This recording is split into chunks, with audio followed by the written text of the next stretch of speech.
Hello दोस्तों, नमस्कार। स्वागत है आपका हमारे YouTube channel Uttarakhand GK very G tricks में।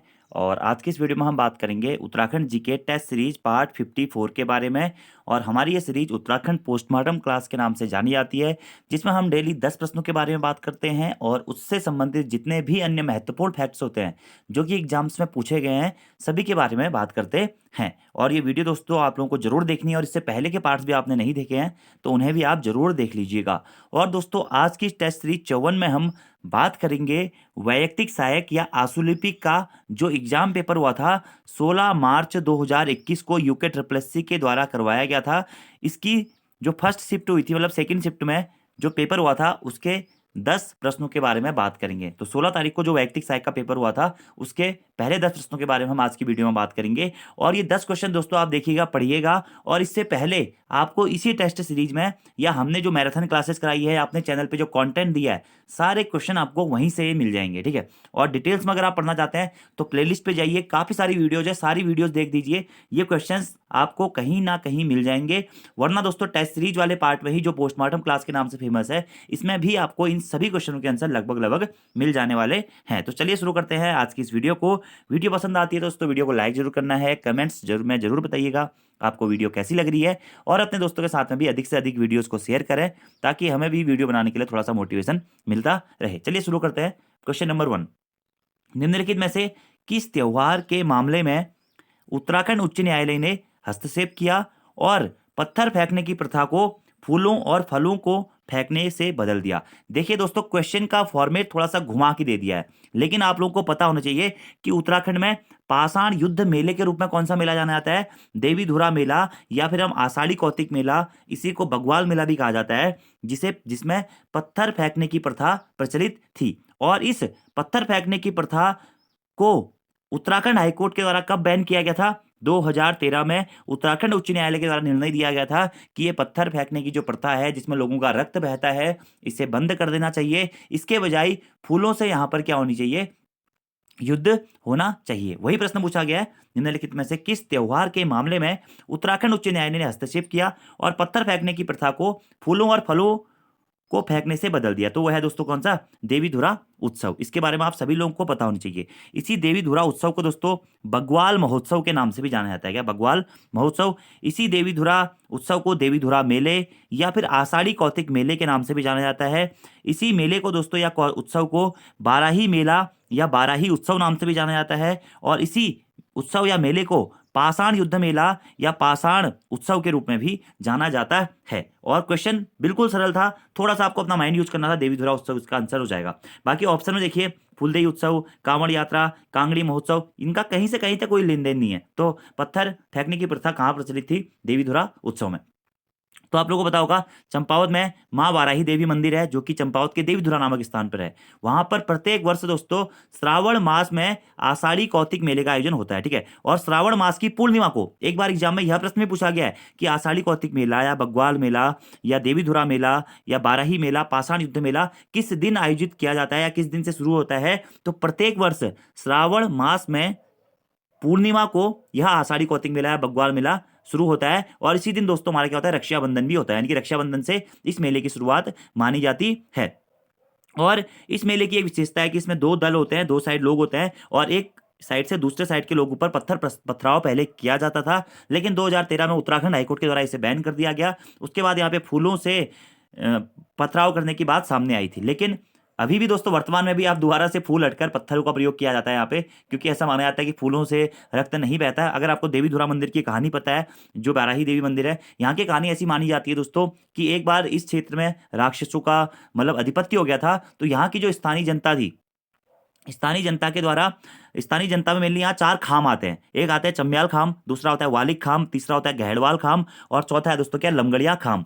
तो ये 4 खामों के लोगों ने के द्वारा या इस क्षेत्र में जो रहते थे, इन्होंने माता से प्रार्थना करी कि हे माता, आप हमारी इन राक्षसों से रक्षा करो। उसके बाद में ऐसा माना जाता है कि माता यहाँ पे उद्धृत हुई थी, उन्होंने इन राक्षसों का वध किया था। लेकिन राक्षसों का वध करते करते माता इतनी क्रोधित हो गई थी, या माता मतलब खून की प्यासी हो गई थी। उसके बाद में माता के द्वारा यहाँ के स्थानीय लोगों से कहा गया कि आप लोग मुझे यहाँ पर एक मनुष्य की बलि प्रत्येक वर्ष देंगे, मुझे अब मुझे ऐसा खून चाहिए। इस हिसाब से माता की प्रतिस्थापना यहाँ पे की गई। उसके बाद दोस्तों कुछ समय तक ऐसा कहा जाता है कि इस जो हमारा देवीधुरा मंदिर है या देवीधुरा मेला जहाँ पे लगता है, वहां पर मनुष्य बलि होती थी। उसके बाद अंग्रेज अधिकारी जब यहाँ पर आए उत्तराखंड में, उन्होंने इस मानव बलि को रोका और इस मानव बलि के स्थान पर उन्होंने एक प्रथा चलाई कि अब क्या होगा कि दो साइड आप लोग जो भी है, आप लोगों को दो साइड किया जाएगा। आप लोग पत्थर से एक दूसरे के ऊपर बौछार करेंगे और पत्थर से बौछार करने का मुख्य लक्ष्य यह था कि आप लोगों के शरीर में से जो भी खून निकलेगा वह खून एक व्यक्ति या एक मनुष्य के खून के बराबर होना चाहिए, ताकि माता के जो भी माता ने आपसे मांगा हुआ था कि मुझे एक व्यक्ति का खून चाहिए, वो उसकी पूर्ति हो सके। इस कारण यहाँ पे मतलब पाषाण कौतिक के नाम से इसे जाना जाता। पत्थर फेंक के खून बहाया जाता था, रक्त बहाया जाता था, ताकि एक मनुष्य की बलि को रोका जा सके। उसके बाद में 2013 में यहाँ पर फिर उत्तराखंड हाईकोर्ट के द्वारा इस डिसीजन को चेंज कर दिया गया, लेकिन वर्तमान में भी दोस्तों ये डिसीजन हमारा चलते हुए रहता है। तो 4 से 5 फैक्ट अगर आपको यहाँ पे याद रखने हैं बस, कि बग्वाल मेले को ही देवीधुरा मेला, चंपावत में लगता है, ठीक है। बग्वाल महोत्सव, आषाढ़ी कौतिक मेला, बाराही मेला, पाषाण युद्ध मेले के नाम से जाना जाता है। और बग्वाल खेलने वाले लोगों को या जो लोग ये पाषाण युद्ध करते हैं, इनको घोंके कहा जाता है। क्या? घोंके, ठीक है। और यह पत्थर अ, फेंकने के साथ में यह मेला संपन्न होता था, लेकिन अभी वर्तमान में 2013 से पत्थर फेंकने पर यहाँ पर रोक लगा दी गई है, ठीक है। और इसी के साथ साथ दोस्तों एक तो चंपावत में लगता है ये हमारा आषाढ़ी कौतिक मेला या बग्वाल मेला। इसी के साथ साथ में अल्मोड़ा के ताकुला ब्लॉक के पटिया नामक क्षेत्र में एक स्थान है, क्या? पचघटिया नामक स्थान। वहां पर भी दोस्तों दीपावली अवसर में बग्वाल या फिर पत्थर वर्षा खेल खेला जाता है। इतने पॉइंट आपको याद रखने हैं। तो देवीधुरा उत्सव कहाँ लगता है? चंपावत में आयोजित होता है। चंपावत में और कौन कौन से उत्सव आयोजित होते हैं दोस्तों, या मेले आयोजित होते हैं? ललीधुरा मेला कहाँ लगता है? चंपावत में। पूर्णागिरी मेला कहाँ लगता है दोस्तों? चंपावत में, ठीक है। और मानेश्वर मेला कहाँ लगता है? चंपावत में। इसी के साथ साथ में अभी इससे पहले एग्जाम में पूछा गया था कि अढूड़ी उत्सव को भी पशुपालकों के उत्सव के रूप में जाना जाता है। ये चंपावत में भी आयोजित होता है और उत्तरकाशी में भी आयोजित होता है। इतने पॉइंट आपको यहाँ से नोट डाउन करने हैं। देखिए दोस्तों थोड़ा सा अगर आपका एग्जाम में ना आपको अपना प्रेजेंस ऑफ माइंड यूज करना पड़ता है, क्वेश्चन आसानी से सॉल्व हो जाते हैं। देखिए दूसरा क्वेश्चन तो और सरल है कि उत्तराखंड का पहला मेगा फूड पार्क निम्नलिखित में से किस जिले में स्थित है। ये मैं आपको इससे प्रीवियस वीडियो में ही करा चुका हूँ कि उत्तराखंड का पहला मेगा फूड पार्क, जिसे दोस्तों देश के पहले मेगा फूड पार्क के नाम से भी जाना जाता है, वह हरिद्वार में स्थापित किया गया था। और कब किया गया था? फरवरी 2009 में इसे हरिद्वार में स्थापित किया गया था। अब यहीं से प्रश्न आता है उत्तराखंड में वर्तमान समय में कितने मेगा फूड पार्क हैं? तो उत्तराखंड में वर्तमान समय में 2 मेगा फूड पार्क हैं। एक तो है हरिद्वार में और दूसरा कहाँ है दोस्तों? दूसरा काशीपुर में स्थित है। अब यहीं से प्रश्न आता है कि काशीपुर में स्थित मेगा फूड पार्क की स्थापना कब की गई थी? तो अप्रैल 2018 में काशीपुर स्थित मेगा फूड पार्क की स्थापना की गई थी। हरिद्वार में जो मेगा फूड पार्क स्थित है उसका नाम क्या है? उसका नाम है पतंजलि फूड हर्बल पार्क, जिसकी स्थापना फरवरी 2009 में की गई थी और ये देश का पहला मेगा फूड पार्क हमारा था। तो आंसर हो जाएगा हरिद्वार। कितने हैं? 2 हैं। अगला प्रश्न, who of which of the following is not a part of Panch Kedar. अब देखिए कितना सरल प्रश्न है कि निम्न में से कौन सा पंच केदार का हिस्सा नहीं है। अब ये ऐसे प्रश्न तो दोस्तों बच्चों बच्चों को आते हैं, जो भी तैयारी करता है कि पंच केदार में क्या क्या है, पंचबद्री में क्या क्या है। और मैं आपको कितनी बार बता चुका हूं कि ये टॉपिक्स ऐसे हैं कि यहां से एग्जाम में प्रश्न बनता ही बनता है, और कई बार मैं आपको ये चीजें करा भी चुका हूं। तो देखिए पंच केदार का हिस्सा नहीं है, तुंगनाथ है, बिल्कुल है। दोस्तों कल्पनाथ भी है, रुद्रनाथ भी है। कौन सा नहीं है? बैजनाथ नहीं है। अरे बैजनाथ कहाँ से पंच केदार में आ गया? बैजनाथ तो पड़ता है कहाँ? बागेश्वर में। तो आसानी से अगर आपने थोड़ा बहुत भी अगर आपको उत्तराखंड की नॉलेज है ना, तो ऐसे ही भी आप ये प्रश्नों को कर सकते हैं। इनमें तो पढ़ने की जरूरत ही नहीं है ऐसे प्रश्नों में। तो देखिए अब पंच केदार हैं तो हैं, कौन कौन से पंच केदार? एक है तुंगनाथ, दूसरा है दोस्तों रुद्रनाथ, तीसरा है मदमहेश्वरनाथ, चौथा है कल्पेश्वरनाथ और पांचवा है दोस्तों क्या? केदारनाथ। अब पंच केदार में से 5 के 5 केदार कहाँ कहाँ स्थित हैं इसके बारे में बात कर लेते हैं। तो पंच केदारों में से दोस्तों 3 केदार हमारे कहाँ स्थित हैं? रुद्रप्रयाग जनपद में स्थित हैं। अभी पंच केदारों में 3 केदार कौन कौन से? केदारनाथ, मध्य महेश्वरनाथ जिसे मध्य महेश्वरनाथ और तुंगनाथ, ये तीनों केदार हमारे रुद्रप्रयाग जनपद में स्थित है। और दोस्तों कल्पेश्वरनाथ और रुद्रनाथ, ये 2 केदार हमारे कहाँ? चमोली जनपद में स्थित है। अब केदारनाथ में भगवान शिव के कौन से वाले भाग की पूजा होती है? कुबड़ वाले भाग की पूजा होती है। मदमेश्वरनाथ में भगवान शिव के कौन से भाग की पूजा होती है? मध्य या नाभि वाले भाग की पूजा होती है। तुंगनाथ में भगवान शिव के कौन से भाग की पूजा होती है? तो तुंगनाथ में भगवान शिव के भुजंग या हाथ वाले भाग की पूजा होती है। और तुंगनाथ उत्तराखंड में सर्वाधिक ऊंचाई पर स्थित मंदिर कौन सा है? वह है दोस्तों तुंगनाथ मंदिर। दोस्तों कल्पेश्वरनाथ में भगवान शिव के केसों की या कल्पों की पूजा होती है। और रुद्रनाथ में भगवान शिव के मुंह या फिर रौद्रमुख का पूजन किया जाता है। तो यहाँ पर भी पंचकेदारों का पोस्टमार्टम हो गया है। और पंचकेदार पंचभद्र के बारे में अगर आपको अच्छी तरीके से पढ़ना है दोस्तों, तो आप नॉर्मली सर्च करिएगा यूट्यूब पे और उसके आगे मेरे चैनल का नाम लिख दीजिएगा भाई Uttarakhand GK by G tricks. वहां पर आपको सारे नोट्स यहाँ से मिल जाएंगे और प्रमुख मंदिर, उनकी शैलियां, उनके निर्माणकर्ता, यहाँ से भी प्रश्न पूछे जाते हैं, ये भी आपको पूरे चैनल्स पर मिल जाने वाले हैं। अगला बात करते हैं कि चौथा प्रश्न, मनेरी बांध का निर्माण किस नदी पर किया गया है। अब ऑप्शन ही दोस्तों ऐसे देखिए, भागीरथी, धौलीगंगा, गौला और सरयू। अगर आपने थोड़ा बहुत भी पढ़ा है तो मनेरी एक गांव भी आपने सुना होगा, कहां पड़ता है, उत्तरकाशी जनपद में पड़ता है। तो मनेरी भाली जल विद्युत परियोजना कहां है, उत्तरकाशी जनपद में स्थित है। सबसे पहले तो ये हो गया। अब कौन सी नदी पर स्थित है, तो उत्तरकाशी में निम्न में से कौन सी नदी बहती है, भागीरथी नदी बहती है। तो मनेरी बांध का निर्माण किस नदी पर किया गया था, भागीरथी नदी पर किया गया था। इसी को दोस्तों मनेरी भाली परियोजना या मनेरी जल विद्युत परियोजना के नाम से भी जाना जाता है। अब मनेरी भाली जल विद्युत परियोजना या मनेरी बांध परियोजना भागीरथी नदी पर स्थित है, उत्तरकाशी जनपद में स्थित है। सही हो गया। अब यह मनेरी भाली जो जल विद्युत परियोजना है ना, इसका उत्पादन 2 चरणों में होता है। एक है मनेरी भाली फर्स्ट परियोजना, मनेरी फर्स्ट, और दूसरा है दोस्तों क्या, मनेरी सेकेंड। दोनों जो मनेरी भाली जल विद्युत परियोजना है, दोनों दोस्तों भागीरथी नदी पर स्थित है। ठीक है। अब जो मनेरी भाली फर्स्ट योजना है ना, यह परियोजना है, इसी को तिलोथ परियोजना के नाम से भी जाना जाता है। क्या, तिलोथ परियोजना। और जो मनेरी भाली सेकंड परियोजना है, इसी को धरासू परियोजना के नाम से भी जाना जाता है, धरासू परियोजना। तो आपसे एग्जाम में ऐसे भी प्रश्न पूछा जाता है कि तिलोथ जल विद्युत परियोजना या तिलोथ बांध परियोजना या तिलोथ बांध का निर्माण किस नदी पर किया गया है, भागीरथी नदी पर कहां किया गया है, उत्तरकाशी में। ऐसे धरासू जल विद्युत परियोजना या धरासू बांध का निर्माण किस नदी पर किया गया है, उत्तरकाशी जनपद में भागीरथी नदी पर किया गया है। पोस्टमार्टम हो गया मनेरी बांध जल विद्युत परियोजना का। और मनेरी भाली प्रथम परियोजना जो है हमारी, जिसे हम तिलोथ परियोजना के नाम से जानते हैं, यह 90 मेगावाट की है। 1960 में इस तिलोथ परियोजना की शुरुआत हुई थी और 1984 में इस तिलोथ परियोजना का निर्माण कार्य पूर्ण हो गया था। और जो मनेरी भाली सेकंड परियोजना है, जिसे धरासू परियोजना के नाम से भी जाना जाता है, यह 304 मेगावाट की है। 1979 में इस योजना की स्टार्टिंग हुई थी और 2008 में यह परियोजना हमारी कंप्लीट हुई थी और इसका प्रोडक्शन शुरू हुआ था। पोस्टमार्टम हो गया दोस्तों मनेरी बांध जल विद्युत परियोजना का। और एक और क्वेश्चन मैं आपको बताना चाहता हूं कि जल विद्युत परियोजना एक ऐसा टॉपिक है जहां से हर एग्जाम में एक प्रश्न आता है। हर एग्जाम में एक या कभी कभी 2 प्रश्न भी पूछ लिए जाते हैं। तो जल विद्युत परियोजनाओं वाला टॉपिक भी आप लोगों को कंप्लीट कर लेना है। और जल विद्युत परियोजनाओं की वीडियो मैंने अपने चैनल पे डाली हुई है, डायरेक्टली आप सर्च करिएगा यूट्यूब पे जाके, जो उत्तराखंड जल विद्युत परियोजना bye Uttarakhand GK very G tricks. तो वहां पर जो वीडियो है ना, उसमें से सारी परियोजनाएं आप नोट कर लें, याद कर लें, वहीं से आपको एग्जाम में प्रश्न देखने को मिल जाएगा। आगे बात करते हैं।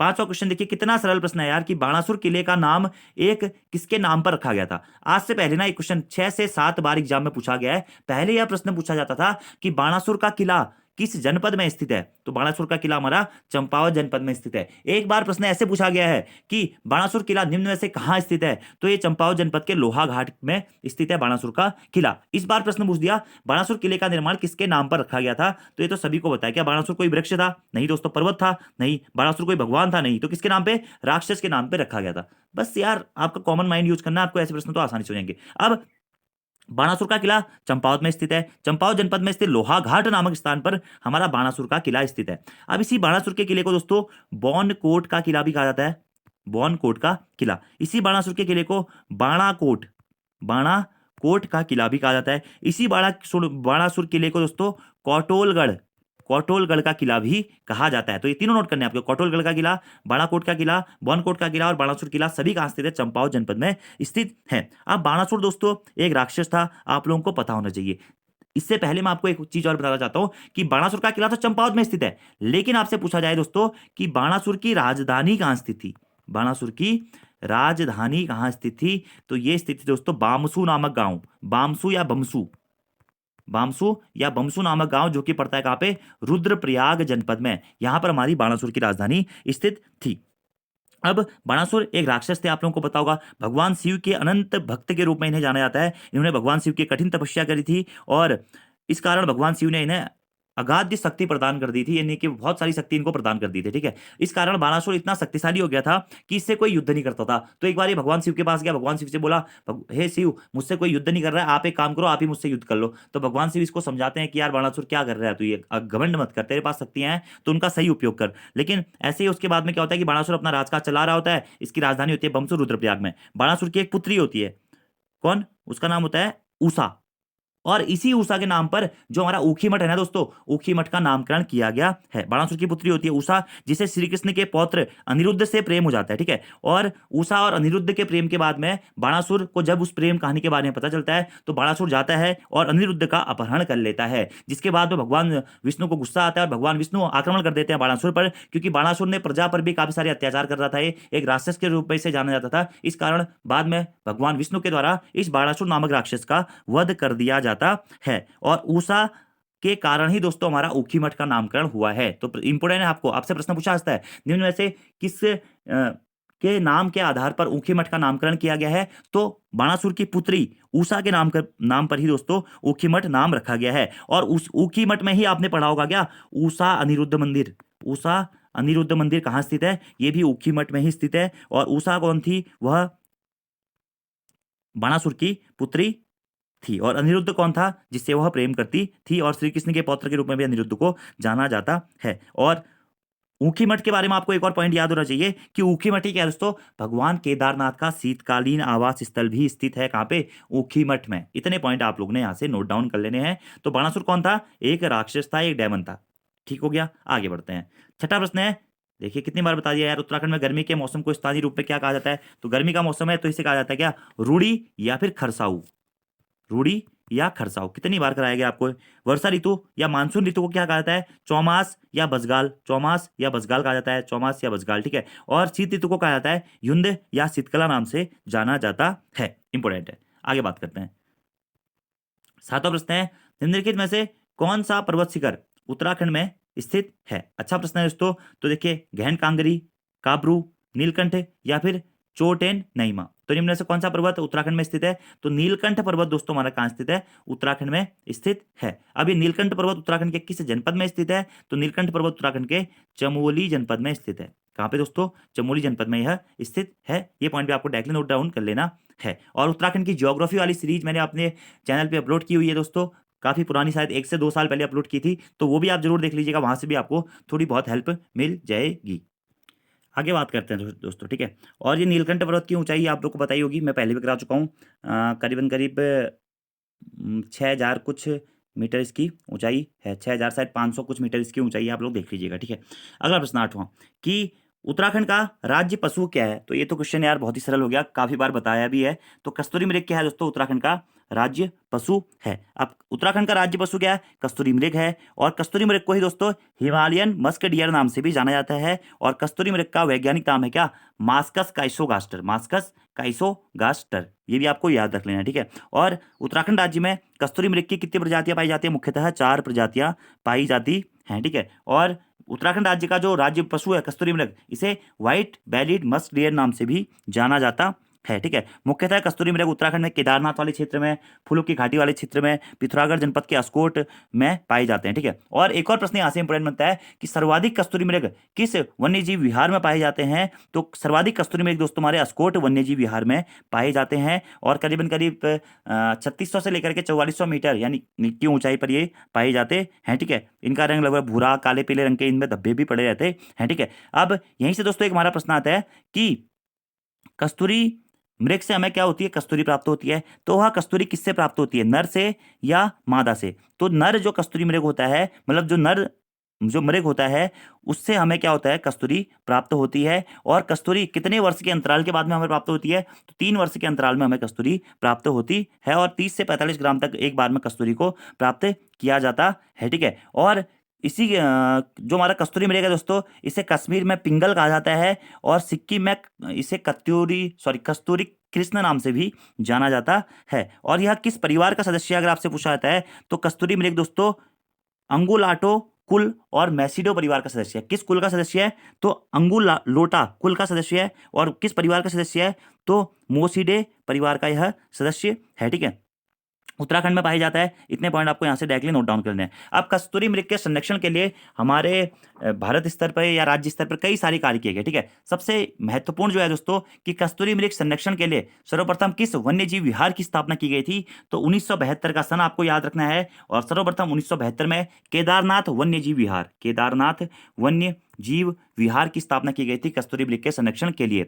उसके बाद में 1977 में दोस्तों क्या महरौली कस्तूरी मृग अनुसंधान केंद्र की स्थापना की गई थी, जो कि बागेश्वर जनपद में स्थित है, ठीक है। और अस्कोट कस्तूरी मृग वन्यजीव अभ्यारण्य पिथौरागढ़ में स्थित है। यहाँ ये भी दोस्तों सर्वाधिक कस्तूरी मृग हमारे यहीं पर पाए जाते हैं। इसी के साथ साथ एक और प्रश्न जो काफी इंपोर्टेंट है कि कस्तूरी मृग प्रजनन व संरक्षण केंद्र कहाँ स्थित है? क्या कस्तूरी मृग प्रजनन एंड संरक्षण केंद्र कहाँ स्थित है? तो ये स्थित है दोस्तों कहाँ? चमोली जनपद में स्थित कांचुला खर्क नामक स्थान पे। कहाँ? कांचुला खर्क चमोली में। और प्रश्न यहाँ से इंपोर्टेंट ये भी बनता है कि कस्तूरी मृग प्रजनन संरक्षण केंद्र की स्थापना कब की गई थी? तो 1982 में कस्तूरी मृग प्रजनन एवं संरक्षण केंद्र की स्थापना की गई थी चमोली जनपद में स्थित कांचुला खर्क नामक स्थान पर। इतने पॉइंट आपको मोटे मोटे दोस्तों याद रख लेने हैं, ठीक है। और कस्तूरी मृग की औसत आयु करीबन करीब 20 से 25 वर्ष होती है, ठीक है, ये याद हो गया। इसके साथ में देखिए उत्तराखंड का राज्य पशु तो हो गया हमारा कस्तूरी मृग का पोस्टमार्टम भी लगभग हो गया। बाकी सारी चीजें मैं आपको पहले भी इसके बारे में करा चुका हूँ। वन्य जीव विहार और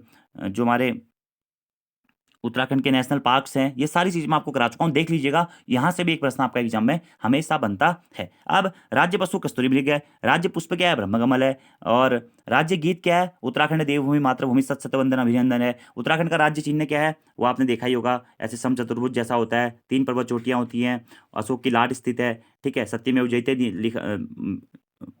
उसमें उसके नीचे पे लिखा जाता है, ठीक है। इतने पॉइंट नोट करने हैं। और इसी के साथ में उत्तराखंड का राज्य खेल क्या है? फुटबॉल है। उत्तराखंड का राज्य वृक्ष क्या है? बुरांस है। राज्य पक्षी क्या है? मोनाल है। राज्य तितली क्या है? कॉमन पिकॉक है। राज्य वाद्य यंत्र क्या है? ढोल है। और राज्य फल क्या है? काफल है। राज्य भाषा क्या है? हिंदी है। और दूसरी राज्य भाषा कौन सी है? संस्कृत है, जिसे 2010 में उत्तराखंड की दूसरी राजभाषा घोषित किया गया था। और संस्कृत को अपनी दूसरी राजभाषा घोषित करने वाला उत्तराखंड भारत का पहला राज्य था। इतने पॉइंट आपको यहाँ से मोटे मोटे याद रख लेने हैं, जो कि इंपोर्टेंट है और आप लोगों से दोस्तों एग्जाम में भी पूछे जा सकते हैं। आगे बढ़ते हैं। अगला हमारा क्वेश्चन नंबर 9 कि 2011 की जनगणना के अनुसार भारत की कुल जनसंख्या में उत्तराखंड की जनसंख्या का परसेंटेज कितना है? और ये प्रश्न तो दोस्तों ऐसे है ना, जनसंख्या वाले हो गया और जो ये जल विद्युत परियोजना वाले हो गया, हर एग्जाम में यहाँ से प्रश्न बनता है, ठीक है। जैसे ये पर्वतों से हो गया, दर्रों से हो गया, बुग्यालों से हो गया, या ग्लेशियरों से हो गया, हर एग्जाम में यहाँ से प्रश्न बनते हैं। तो ऐसे टॉपिक आप लोगों को बहुत अच्छी तरीके से करने हैं। और जनगणना तो खासकर आपको जो 2011 की जनगणना है वह कंप्लीट कर लेनी, ठीक है। तो 2011 की जनगणना के अनुसार भारत की कुल जनसंख्या मैं उत्तराखंड की जनसंख्या का परसेंट कितना था? तो वो था लगभग दोस्तों 0.83%, ठीक है। तो 83 ऑप्शन में नहीं है, तो 0.84% आप यहाँ पे सही कर सकते हैं। और कितनी बार आपको ये क्वेश्चन बताया है आप लोगों को खुद ही पता होना चाहिए। स्पेशली जनगणना 2011 की सीरीज भी अपलोड की गई है हमारी प्लेलिस्ट पे, वहां से भी आप उस वीडियोस को देख सकते हैं। सारे फैक्ट दोस्तों, जनसंख्या, साक्षरता, 10 की वृद्धि दर, जनघनत्व, लिंगानुपात और अनुसूचित जाति जनजाति, ग्रामीण और नगरीय जनसंख्या, साक्षरता, ये सारे फैक्ट्स आपको यहाँ से ना जनगणना से याद रखने हैं कि कितना था भारत के संदर्भ में, कितना था, सर्वाधिक कहाँ था, सबसे कम कहाँ था। यहाँ से एग्जाम में प्रश्न बनते ही बनते हैं। अब भारत की कुल जनसंख्या का 0.84% है उत्तराखंड राज्य की जनसंख्या। कितनी थी 2011 की जनगणना के अनुसार? 1,86,02,92, जिसमें से पुरुष जनसंख्या थी 50.93% और महिला जनसंख्या थी 49.07%। अब ये तो था जनगणना के अनुसार। अब यहीं से प्रश्न आता है कि 2011 की जनगणना के अनुसार उत्तराखंड राज्य का भारत में कौन सा स्थान था? तो 20वां स्थान था। कौन सा स्थान था? 20वां स्थान था 2011 की जनगणना के अनुसार। यहीं से प्रश्न आता है कि 2011 की जनगणना के अनुसार उत्तराखंड का सर्वाधिक जनसंख्या वाला जनपद कौन सा था? तो हरिद्वार सर्वाधिक जनसंख्या वाला जनपद था। और सबसे कम जनसंख्या वाला जनपद कौन सा था? रुद्रप्रयाग सबसे कम जनसंख्या वाला जनपद था। ये तो था जनगणना। अब यहीं से दोस्तों अगर आपसे प्रश्न पूछा जाता है कि उत्तराखंड राज्य का क्षेत्रफल भारत के कुल क्षेत्रफल का कितना परसेंट है? तो क्षेत्रफल है 1.69%। और क्षेत्रफल के अनुसार उत्तराखंड का भारत में कौन सा स्थान है? 18वां स्थान है। बाकी जनगणना का पोस्टमार्टम पहले भी बहुत बार कर चुका हूं मैं, तो आप वहां से भी देख सकते हैं। और आज का दोस्तों हमारा 10वां और अंतिम प्रश्न है कि उत्तराखंड में प्राथमिक स्तर पर शिक्षकों की कमी को पूरा करने के लिए कौन सी योजना शुरू की गई है? तो प्राथमिक स्तर पर उत्तराखंड में शिक्षकों की कमी को पूरा करने के लिए दोस्तों शिक्षा मित्र योजना शुरू करी गई है। इसी शिक्षा मित्र को शिक्षा बंधु योजना के नाम से भी जाना जाता है। क्या? शिक्षा बंधु योजना। तो याद होना चाहिए शिक्षा बंधु योजना शिक्षा मित्र योजना का संबंध किससे है? तो प्राथमिक स्तर पर शिक्षकों की कमी को पूरा करने के लिए यह योजना शुरू की गई, ठीक है। इसी के साथ साथ दोस्तों ग्रामीण क्षेत्रों के स्कूल में शिक्षकों की कमी को दूर करने के लिए, शिक्षितों को रोजगार देने के उद्देश्य से और ग्राम शिक्षा समिति के द्वारा प्राथमिक स्कूलों में यह शिक्षा मित्र योजना या शिक्षा बंधु योजना शुरू की गई थी। इतने पॉइंट आपको यहाँ से नोट डाउन करने हैं। अब उत्तराखंड में शिक्षा को बढ़ावा देने के लिए कई सारी योजनाएं शुरू की गई दोस्तों। एक तो हो गया शिक्षा मित्र योजना, इसी के साथ साथ में राजीव गांधी नवोदय विद्यालय योजना शुरू की गई है, ठीक है। श्यामा प्रसाद मुखर्जी अभिनव योजना शुरू की गई है, कंप्यूटर शिक्षा योजना शुरू की गई है, मिड डे मील योजना शुरू की गई है, देवभूमि मुस्कान योजना, याद रखना देवभूमि मुस्कान योजना इंपोर्टेंट है। 2009 में ये देवभूमि मुस्कान योजना शुरू की गई थी, ठीक है। और शिक्षा का अधिकार अधिनियम शुरू किया गया दिल्ली मॉडल पर। उत्तराखंड राज्य की शिक्षा को विकसित किया जा रहा है, ठीक है। प्रोजेक्ट शिक्षा यहाँ पे शुरू किया गया है और शिक्षा आचार्य योजना यहाँ पे शुरू की गई है। स्कूल चलो अभियान यहाँ पे शुरू किया गया है। विशेष छात्रवृत्ति योजना यहाँ पे शुरू की गई है। तो शिक्षा को देखते हुए ना कई सारी योजनाएं हमारे उत्तराखंड में शुरू की गई हैं, ठीक है। इसी में अभी हाल ही में दोस्तों शिक्षा संबंधी काफी प्रमुख योजना शुरू की गई, क्या, मुख्यमंत्री प्रतिभा योजना, जो कि 15 अगस्त 2019 को रक्षाबंधन के दिन शुरू की गई थी, क्या, मुख्यमंत्री प्रतिभा योजना, ठीक है। इसी के साथ साथ शिक्षा के संबंध में ही एक और योजना शुरू हुई थी, देश को जानो योजना। ये भी दोस्तों अगस्त 2019 के आसपास ही शुरू हुई थी, देश को जानो योजना, ठीक है। और शिक्षा के क्षेत्र में एक पुरस्कार जो शिक्षकों को दिया जाता है, कौन सा है, शैलेश मटियानी पुरस्कार। इंपोर्टेंट है, एग्जाम में पूछा गया है कि शैलेश मटियानी पुरस्कार किस क्षेत्र में दिया जाता है, तो शिक्षा के क्षेत्र में दिया जाता है शिक्षकों को। कब से शुरू हुआ था, 2009 से शुरू हुआ था। इसी के साथ एक और अभियान हमारा चलता है, क्या दोस्तों, दीक्षा प्रोग्राम। दीक्षा प्रोग्राम का संबंध भी क्या है, स्कूलों में बच्चों की शिक्षा में वृद्धि करने से संबंधित है। देवभूमि मुस्कान योजना हो गया। शिखर परियोजना का संबंध भी दोस्तों शिक्षा को मतलब उत्कृष्ट करने के उद्देश्य से ही है, ठीक है। और उत्तराखंड में दोस्तों उधमसिंह नगर जनपद में जिला शिक्षा एवं प्रशिक्षण संस्थान डायट की स्थापना भी की गई है। इसी के साथ साथ रुद्रप्रयाग, बागेश्वर और चंपावत में लघु डायट की स्थापना भी की गई है। उत्तराखंड में ही दोस्तों राज्य शैक्षिक योजना एवं प्रशिक्षण संस्थान सीमेट की भी स्थापना की गई है। इसी के साथ प्राथमिक स्तर पर या माध्यमिक स्तर पर, मध्य स्तर पर कई कई सारे हमारे योजनाएं चलाई गई हैं, कई सारे प्रोजेक्ट चलाए गए हैं ताकि शिक्षा को बेहतर किया जा सके। लेकिन फिर भी आपको बताया आजकल सरकारी स्कूलों में शिक्षा किस स्तर पर है और काफी सारे लोग तो इस सरकारी स्कूल पे अपने बच्चों को भेजना चाहते भी नहीं है, ठीक है। यहीं से एक से दो फैक्टर बनते हैं शिक्षा से संबंधित दोस्तों कि उत्तराखंड शिक्षा एवं परीक्षा परिषद कहाँ स्थित है, तो रामनगर नैनीताल में उत्तराखंड शिक्षा एवं परीक्षा परिषद स्थित है, ठीक है। इसी के साथ एक और प्रश्न बनता है दोस्तों कि राज्य शैक्षणिक अनुसंधान एवं प्रशिक्षण संस्थान कहाँ स्थित है, एससीईआरटी। बहुत इंपोर्टेंट है, क्या, उत्तराखंड राज्य शैक्षणिक अनुसंधान एवं प्रशिक्षण परिषद एससीईआरटी कहाँ स्थित है, यह नरेंद्र नगर टिहरी गढ़वाल में स्थित है, नरेंद्र नगर टिहरी गढ़वाल में। और एससीईआरटी की स्थापना हुई थी कब, 2002 में। ये जरूर याद रखना है, ठीक है। इसी के साथ में आपको याद रखना है कि उत्तराखंड में उच्च शिक्षा निदेशालय कहाँ स्थित है, क्या, उच्च शिक्षा निदेशालय कहाँ स्थित है, ये भी प्रश्न एग्जाम में पूछा गया है। तो ये स्थित है हल्द्वानी नैनीताल में, हल्द्वानी नैनीताल में यह स्थित है फिलहाल दोस्तों। और उत्तराखंड प्राविधिक शिक्षा एवं परीक्षा परिषद यूबीटीआर कहाँ स्थित है, वह रुड़की में स्थित है। और प्राविधिक शिक्षा निदेशालय कहाँ स्थित है, वह श्रीनगर में स्थित है, पौड़ी गढ़वाल में। इतने पॉइंट आपको नोट करने हैं। और संस्कृत शिक्षा परिषद कहाँ स्थित है, वह देहरादून में स्थित है। तो शिक्षा से संबंधित पोस्टमार्टम भी हमने कर दिया है और आज के 10 प्रश्न भी हमने कर लिए हैं। आपको ये वीडियो कैसी लगी आपको कमेंट बॉक्स में दोस्तों जरूर बताना है। और यार आपसे रिक्वेस्ट है, वीडियो को शेयर जरूर करें अपने दोस्तों के साथ में, ताकि अधिक से अधिक लोगों तक हमारी वीडियोस पहुंच पाए, ठीक है। देखिए इतनी मेहनत से आपको डाटा दिया जा रहा है और एट लास्ट वहाँ पे वीडियो में 5000 व्यूज भी नहीं आ रहे हैं दोस्तों, तो फिर थोड़ा सा मोटिवेशन कम होता है, आपको बताइए, फिर वीडियो चलाने का मन भी आगे नहीं करता है। तो अगर आप लोग कंटिन्यू इस सीरीज को पढ़ना चाहते हैं, आपको खुद से लग रहा होगा कि आपको इस सीरीज पढ़ के कितना फायदा हो रहा है। एग्जाम टाइम पे भी दोस्तों अगर आपने एक बार अभी पढ़ा हुआ है और एग्जाम टाइम पे आप इन 52 पार्टों को या 54 पार्टों को दोबारा से भी रिवाइज करके चले जाएंगे ना, तो मैं निश्चित कह रहा हूं कि 25 नंबर से ज्यादा उत्तराखंड में आप आंख बंद करके खींच सकते हैं। बस आपको टैक्ट होना चाहिए कि कैसे आपको एग्जाम को सॉल्व आउट करना है। और ये चीजें मैं आपको सिखा रहा हूं, तो आप लोगों का भी कहीं ना कहीं कर्तव्य बनता है कि वीडियोस को अधिक से अधिक शेयर करें। काफी सारे लोग कहते हैं कि सर आप डिटेल्स में पढ़ाओ। देखिए दोस्तों, डिटेल्स में मैं इसलिए नहीं पढ़ाना चाहता हूं क्योंकि टॉपिक्स क्या है, वेरिएंट है, फिर वो कंप्लीट नहीं हो पाते। ऑब्जेक्टिव में क्या है कि कोई भी क्वेश्चन है, जैसे कि पर्वत भी कवर हो जाते हैं भाई, दर्रे भी कवर हो जाते हैं, योजनाएं भी कवर हो जाती है, जल विद्युत परियोजनाएं भी कवर हो जाती है, लगभग लगभग आप ये देखिए चलिए, हिस्ट्री भी कवर हो जाती है, सब कुछ मैं आपका कवर अप करा देता हूं। तो क्यों हमें डिटेल्स में पढ़ना है, डिटेल्स में मैं पढ़ा चुका हूं। आप चैनल्स पर जाइए, इतने सारी वीडियोस बनाई हुई हैं कि कुछ कहने का नहीं है। डिटेल्स में भी मैं आपको पढ़ा सकता हूं, लेकिन डिटेल्स में क्या है कि आप लोग एग्जाम में उस प्रश्न को टैकल नहीं कर सकते हैं। यहां पर मैं आपको चीजों को रिलेट करके क्यों पढ़ाता हूं, ताकि एग्जाम में अगर वो चीजें पूछी जाए कि क्या चीज किससे संबंधित है, कैसे कैसे है, तो वहां पर आप कर सके। जैसे कि और ऑप्शन देख लीजिए, अगर आपने उत्तराखंड एक बार भी पढ़ी है ना, कभी भी आपने शिक्षा मित्र योजना का नाम शुरू होगा ना, आप यही करके आएंगे। नंदा गौरा योजना का संबंध यहां से कहीं कहीं नहीं है, अनुदान योजना क्या संबंधित, समेकित बाल विकास परियोजना का संबंध में यहां से नहीं है। इससे पहला क्वेश्चन देखिए 0.91 1.21, ये तो कुछ है ही नहीं उत्तराखंड के संबंध में, अगर आपने थोड़ा बहुत भी पढ़ा हुआ है।